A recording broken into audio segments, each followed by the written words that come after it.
داتا علی اجمیری نے کوئی مکان نہیں بنایا، جائیداد نہیں بنائی، اولاد ایک شادی کی، بچے نہیں ہوئے، دوسرا نکاح نہیں کیا، زندگی گزار دی دین کے لیے۔ 21 دن پتے کھا کے داتا صاحب کہتے ہیں میں نے گزارا کیا، اور 7 دفعہ ہندوؤں نے اتنا مارا کہ مردہ سمجھ کے چھوڑ گئے۔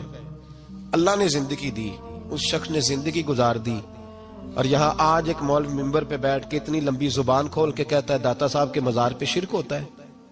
اسے خیال ہی نہیں آیا کہ اس کی بات کر رہا ہے۔ کل دن گزرا ہے ڈاکٹر اقبال کا، علامہ اقبال، معمولی آدمی نہیں، اقبال رحمت اللہ علیہ۔ داتا صاحب کے مزار پہ کھڑے ہو کے ادھر دیکھو، سونے کا دروازہ ہے، تو وہاں اقبال کا شعر لکھا ہے۔ اقبال کہتے ہیں سید حجویر مخدوم امم، سید حجویر مخدوم امم، سید حجویر مخدوم امم۔ اقبال کہنے لگے علی بن عثمان حجویری وہ مرشد ہے مسلمانوں کا کہ ساری امت کو آ کے ان کی خدمت کرنی چاہیے، یہ امت مسلمہ کے مخدوم ہے، سید حجویر مخدوم امم۔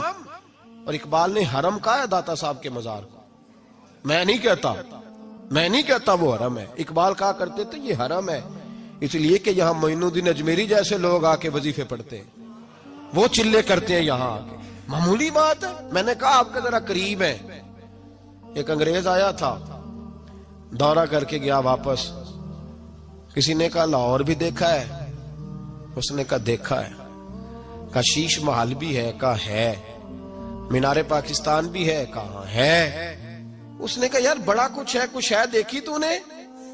کہا ہاں بڑا کچھ دیکھا ہے، اور لاہور میں نے ایک قبر دیکھی ہے، وہ قبر اس طرح کی ہے کہ مسلمانوں کے دلوں پہ حکومت کر رہی ہے، دل قبضے میں ہے اس درویش کے، اس صوفی کے قبضے میں۔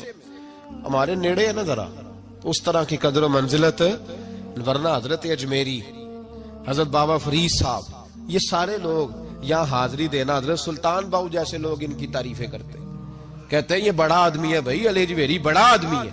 تو ان صوفیاء کا پیار، اولیاء کا پیار، نسائی شریف سنو، نسائی کا حوالہ، میرے رسول پاک صلی اللہ علیہ وسلم نے فرمایا قیامت کے دن کسی کو طاقت نہیں ہوگی اللہ کی بارگاہ میں بولنے کی، نسائی شریف عرض کر رہا ہوں، اور سیاستہ کی روایت ابن ماجہ میں بھی موجود، کسی کو طاقت نہیں ہوگی رب کریم کی بارگاہ میں بولنے کی، لیکن فرمایا اللہ کی بارگاہ میں قیامت کے دن سب سے زیادہ تکرار کچھ نیک لوگ اپنے دوستوں کے بارے میں کریں گے، تکرار کریں گے اللہ کی بارگاہ میں ادب کے ساتھ، ناز کے ساتھ۔ دوسرا ترجمہ یہ کر لو کہ اللہ کی توفیق سے بولیں گے، اللہ خود چاہے گا یہ بولیں۔ اللہ فرمائے گا جاؤ جنت میں نیک لوگوں کو، تو حضور فرماتے ہیں وہ کہیں گے یا اللہ پہلے انہیں بھی بلا جو ہمارے ساتھ نمازیں پڑھتے تھے، جو ہمارے پیچھے جمعے پڑھتے تھے انہیں بھی بلا، جو ہمارے ساتھ شریک ہوتے تھے بلا۔ یہ مصطفیٰ کے لفظ ہیں۔ تو نبی پاک صلی اللہ علیہ وسلم فرماتے ہیں رب کریم فرمائے گا وہ تو جہنم میں ہیں، ان کے تو گناہ زیادہ، پاپ زیادہ۔ تو وہ عرض کریں کہ مولا پہلے انہیں بلا تب ہم جنت میں جائیں گے۔ تو اللہ فرمائے گا اذهبوا فاخرجوا منهم من عرفتهم، جاؤ، یہ لفظ ہے حدیث کے، اللہ ان سے کہے گا جاؤ جہنم کے دروازے تک جاؤ، اور جس جس کو پہچانتے ہو ان سب کو جہنم سے نکال کے جنت میں داخل کر دو۔ یہ اللہ اختیار دے گا اپنے نیک بندوں، یہ اللہ اختیار دے گا اپنے نیک بندوں کو کہ جاؤ جس جس سے تمہاری واقفیت ہے نا، من عرفتہم، جس جس کو تم پہچانتے ہو، جس جس سے واقفیت ہے اسے نکال کے جنت میں۔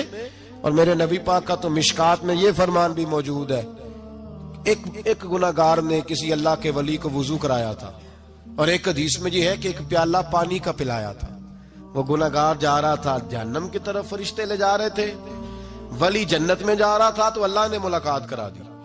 ملاقات کس نے کرائی؟ نہیں، کس نے کرائی؟